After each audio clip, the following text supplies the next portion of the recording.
Okay. Brittany's doing an assignment for mythology, and she wants to know about a time I almost shot somebody. Yes. So, the other day, I got a call from dispatch, and there was a guy who had some mental health issues in Millville, and so he was already, things weren't connecting in his brain properly. And then he had also been using heroin pretty consistently for 2 weeks straight. And his family was worried about him. He was freaking out. He wasn't acting right. He had gotten into his mother's pain pills and stolen pain pills. And so she went and contacted a Logan City cop who's her neighbor. And she said, I need some help. And so he came over, and as he was coming over, he called for us to come help him. And before we got there, he left on a bicycle, and he started riding towards the Nibley Maverick. And he was gone for a few minutes, and he started to come back, and just before I got there,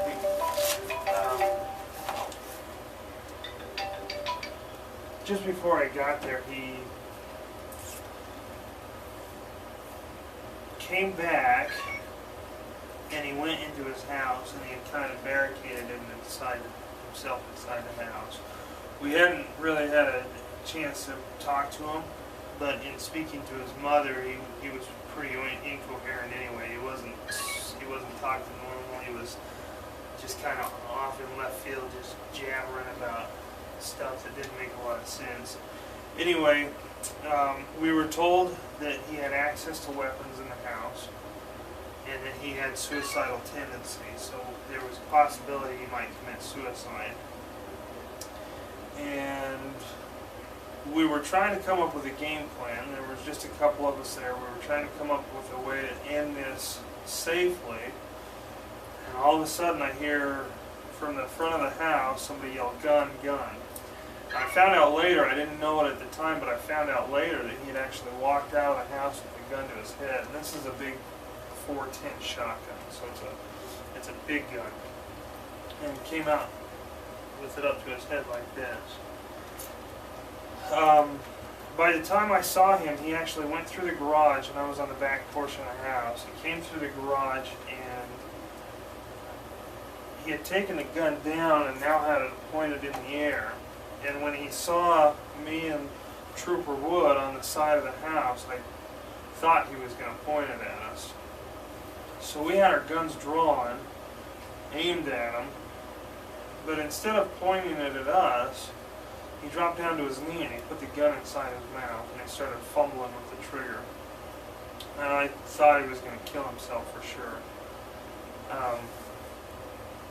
Trooper Wood changed from his handgun to his taser, and he had his taser on him, and he wanted to tase him because he knew that he would probably drop the gun. The problem was his hand was still on the trigger, and if we were to tase him with a hand on the trigger, he might actually squeeze the trigger based on the taser. And he was fumbling around for just a few seconds, and then he dropped the gun. Well, once he dropped the gun, we tackled him and we put him in handcuffs. Now we had paramedics just staging up the road from us. We keep them out of the way, just because it's not safe yet. And so they came in and they got him loaded up on the ambulance. And while they were doing that, we looked at the gun. The gun was actually loaded with a shotgun shell inside of it at the time. So it was pretty scary. That was the closest I've ever come to actually having to use my gun on somebody. So did you call the ambulance because you thought he was going to shoot himself, or because just the condition that he was in, so you thought he needed medical help? Both. Medical at that point is a real great tool to assist in transporting to the hospital, whether he needs help just from his psychiatric issues, or if it's based on the drugs or a combination, or if he did shoot himself, they'd be that much closer than before. Okay, so was he acting this way because of the medicine he was on, or because he was drinking and? No, he didn't have any alcohol, but he did have some prescription narcotics that weren't his, so that would affect it. He was also using heroin. Definitely affects your mind, and then his mental health issues too. So it was a combination of just real bad stuff. Just not a good combination at all. So.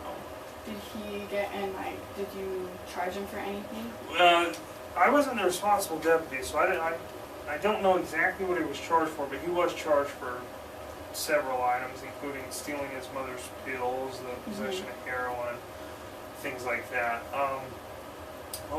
But we didn't charge him, we didn't arrest him right then. What we did was we took him up to the hospital. The hospital evaluated him and said, this guy needs some help. And they put him in the behavioral health unit first. So that's where we left him. Typically when something like that happens, we just serve them papers at a later time to say, this is when you're doing court. Okay. So. Have you ever dealt with him before? Was this the first time that he been like in trouble before with? This was the first time I dealt with him personally, but we've dealt with him before on some other issues. Okay. And that was the first time that you had to draw your gun, did you say? That was the first time I had to draw my gun, and I thought that I was going to shoot somebody. I've actually used my gun before, but not like that. Not with the hammer cocked back and be pointed directly at him. So. Okay. I think that's all. That's it? No other questions? All right. That's all I have. Thank Good you luck so to you. much. Brittney deserves an A.